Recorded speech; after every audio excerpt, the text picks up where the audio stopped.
We're confronted with two serious public health crises right now, both of which are related to pain management. On the one hand, we've got 100 million people in this country or more who have chronic pain of some sort, and that's costing our economy in the neighborhood of about $600 billion a year. So we have to find a way to address that problem. At the same time, we have a problem with prescription drug abuse, particularly focused on the medications that we use to treat many people with pain. That's also something that involves a lot of people and is responsible for as many as about 17,000 deaths per year from inadvertent overdoses.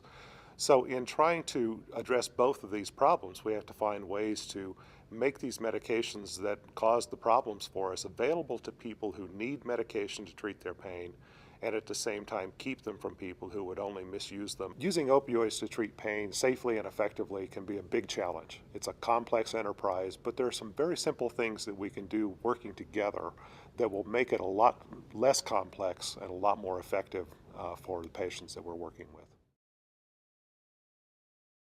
The purpose of the Community Connect program is to talk about ways in which prescribers and pharmacists can work together for the best of the patient. One reason that we wanted to do the Community Connect project is that we were hearing from prescribers that they were starting to get a lot of phone calls from pharmacists. And they didn't understand why that was happening, and they were resenting the amount of time that it was taking and so forth. We were also hearing from pharmacists that they felt pressure now from regulatory agencies and from their employers to make more phone calls to prescribers to get more information about the patient, and they weren't always getting good responses, and that frustrated them. So both parties were feeling frustrated. And what we discovered was that once we were able to explain to prescribers why pharmacists were calling, once we were able to talk to the pharmacists and say, do you recognize what goes on in a medical practice and what happens when you call in there, everyone relaxed and said, okay, I get that now. I didn't understand that before. And so now that I really understand the pharmacist's perspective if I'm a prescriber and the prescriber's perspective if I'm a pharmacist, now I can find ways to work with that so that we both get what we need in order to serve the patient. I think the collaboration between the prescriber and the pharmacist is something that both parties have to take responsibility for. When a prescriber sends a prescription with the patient to the pharmacy, I think it's good for them to provide as much information as they can to the pharmacist. So the pharmacist knows what the plan is, they know what the diagnosis is, they understand why this medication is being prescribed for the patient.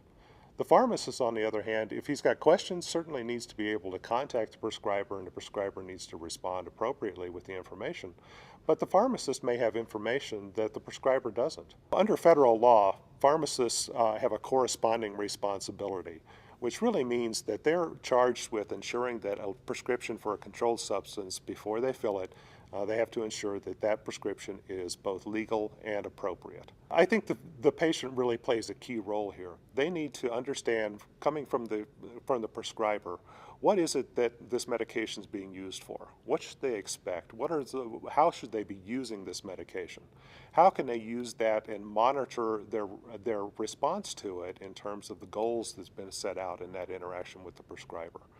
On the other hand, they also have to receive a lot of information from the pharmacist about safe ways to use this medication, things to look out for in terms of side effects, other kinds of adverse effects that may result from it. And so that patient's really carrying a lot of burden to absorb a lot of information. But they also have a responsibility to communicate a lot of information. Let the prescriber know what's going on for them. Let them know what their experience is as they use the medication, their experience with previous treatments and so forth, and to let the pharmacist know, hey, I've had a problem with this medication in the past, or I've had problems with other kinds of medications.